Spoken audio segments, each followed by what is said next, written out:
دنیا میں جتنے بھی ریلیجن ہیں، جتنے بھی مذہب ہیں، وہ سب برابر ہیں. کوئی مذہب دوسرے سے بہتر نہیں ہے، کیونکہ ہر ایک مذہب میں صرف اسی چیز کی تعلیم دی جا رہی ہے کہ انسان اپنی زندگی بہترین طریقے سے اس دنیا میں کیسے گزار سکے، اور انسان دوسرے انسانوں کے ساتھ اپنا رشتہ، ایک اچھا پرسکون رشتہ کیسے قائم کر سکے. جب ہمیں اس بات کی سمجھ آ جاتی ہے تو سب سے پہلے جو ہمیں لگتا ہے کہ ہمارا مذہب دوسرے سے بہتر ہے، یا میں اس وجہ سے کسی دوسرے گروپ کی بنسبت بہتر ہوں کیونکہ میرا جو مذہب ہے وہ دوسروں سے بہتر ہے، اس چیز کی جو ہمیں جو غلط قسم کا جو غرور ہوتا ہے نا، وہ ہمارا ختم ہو جاتا ہے. اور پھر ہمیں دوسرے انسانوں کے ساتھ انسانیت کا جذبہ پیدا ہونا شروع ہوتا ہے کہ ہم سب انسان برابر ہیں، اور ہر ایک مذہب اس دنیا میں ایک علم کے طور پہ بھیجا گیا.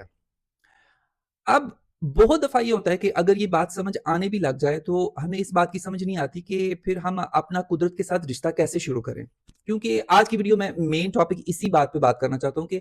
قدرت کے ساتھ ہمارا اپنا رشتہ قائم کرنا اب بہت ضروری ہو چکا ہے ہر ایک انسان کا. بھلا کیوں؟ کیونکہ جب ہم خود اپنا رشتہ قدرت کے ساتھ قائم نہیں کرتے تو بہت سارے ایسے لوگ جو بہت سارے دیندار، چاہے وہ کوئی بھی ریلیجن ہو، یہ سب مذہب میں تقریباً ہر جگہ یہ ہو چکا ہے، اور ابھی بھی ہو رہا ہے بعض مذہبوں میں، اور بعض میں پیچھے ہو چکا ہے پچھلی صدیوں میں، کہ کچھ گروپ، کچھ لوگ، وہ آپ عام جو ایک عوام ہے اس پہ ہمیشہ حاوی رہتے ہیں. کیونکہ عام عوام ہمیشہ اس ڈر میں رہتی ہے کہ میرا جو رب ہے، یا جو میرا بھگوان ہے، یا جو میرا گاڈ ہے، وہ اگر میں ادھر سے ادھر ہوں گا یا ادھر سے ادھر ہوں گی تو وہ مجھ سے ناراض ہو جائے گی وہ ذات. صحیح ہے؟ تو یہی وہ گروپ چاہتے ہیں، جو نیگیٹو گروپ ہیں، جنہوں نے یہ کہہ دیا کہ ہمیں مذہبی کتابوں کی سب سے زیادہ سمجھ ہے، اور اس کا مطلب یہ ہے، اس کا مطلب وہ ہے. وہ یہی چاہتے ہیں کہ جو عام عوام ہے وہ کبھی بھی ڈائریکٹ علم نہ حاصل کر سکے مذہب کے حوالے سے. ایک تو یہ بہت ضروری ہے جو بھی آپ کی مذہبی کتاب ہے اسے اپنی زبان میں پڑھیں یا آڈیو بک میں سنیں پہلے.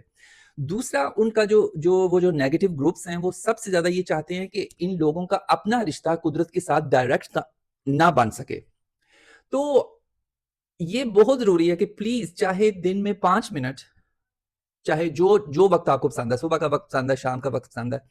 پلیز خاموشی سے بیٹھیں. شروع میں آپ کو یہ ایک عجیب سی بات لگے گی کہ کیا میں اب یہاں پہ بیٹھ کے قدرت سے بات کرنے والا ہوں؟ میں کون ہوتا ہوں کہ میں بیٹھوں اور قدرت سے بات کروں؟ لیکن پلیز ٹرسٹ کریں اس بات پہ کہ شروع میں شاید آپ کو یہ بات عجیب لگے گی، لیکن کچھ ہفتوں بعد یا کچھ مہینوں بعد اگر یہ آپ عادت ڈالیں گے صرف 5 منٹ،